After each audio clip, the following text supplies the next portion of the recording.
Hi, I'm Michael Dresser. I'm one of the UK's most unique gay sex and intimacy coaches. And I'm going to address here one of the biggest things that my clients often find surprising when they work with me. So most guys who I work with have got in touch because something isn't working about the sex that they're having or the intimacy or the relating. And they're really hoping that there's some kind of quick fix. And I get it. How many times when things aren't working the way you want in the bedroom, have you found yourself wishing that there was some kind of quick fix for that? I know I definitely have. And of course, it's natural to want to fix something when you feel vulnerable or when you can't access the kind of pleasure that you really want. And we also live in a culture which is driven by instant gratification. So we want something and we want it now. But here's the thing. Urgency is often a trauma response. If you think about what happens in a traumatic event, there's usually a need to act fast without much thought. And trauma activates a part of us which is more automatic rather than slow or mindful or considered. And so when we feel those urges to want to fix things fast or to hurry up and get there already, it might well be coming from a place of trauma. But finding growth or healing or making lasting positive changes in your intimate life and relationships, that stuff takes time. Which is why expecting instant results is actually a bit of a contradiction. So if you want to improve your experiences in the bedroom, there are 3 really important reasons for slowing down that you should know about. 3 ways that slowing down will actually help you to make the changes you want. 1, when you slow down, you actually feel more.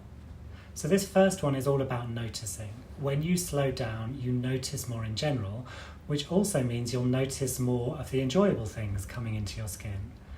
And when you slow down, it becomes easier to notice when something feels authentically good and when it doesn't. It's a lot harder to notice those things if you're going fast. And the more that you can feel your body, the easier it becomes to listen to it and trust what it wants and to follow the wisdom that your body already has. So slowing down also makes it easier to notice when you want something to stop or to change before it becomes too late or too unsafe. So that's the first great reason why when you're trying to build more connection with your body, slowing down is crucial. What's next? 2, slowing down helps you to make deeper changes. So remember when I asked if you'd ever wanted a quick fix? Well, that might not always be possible, but it is always possible to make changes. But when it comes to improving things around sex or intimacy, we're often trying to rewire patterns of a lifetime, as well as at the same time trying to learn new and unfamiliar ways of doing things. And sometimes that can be a really intense process. So one of my teachers and mentors, Dr. Betty Martin, talks about how as any activity becomes more intense, we become more likely to revert to our default. So the cure for intensity is actually to slow down. And you can slow down by doing something as simple as pausing more often or taking a breath. Or if you're interacting with somebody else, you can start slowly with something that feels easier instead of diving straight into the deep end.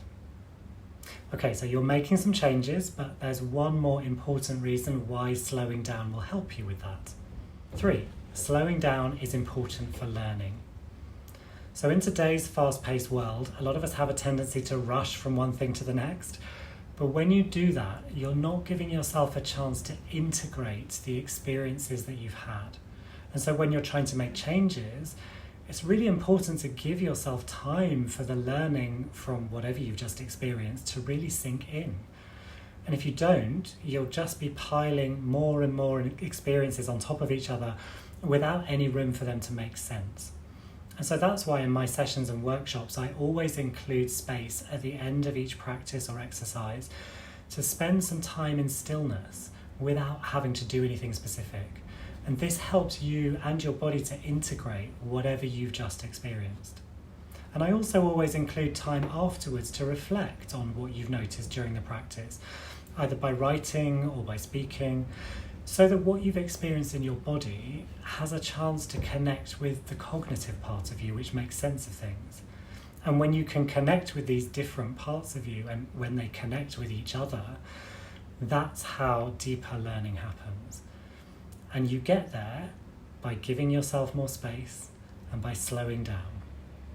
So check out my website to learn more about what's possible in a session with me and how I can help you improve your sex and intimacy experiences. And like and subscribe on here to stay up to date with all my latest tips and resources.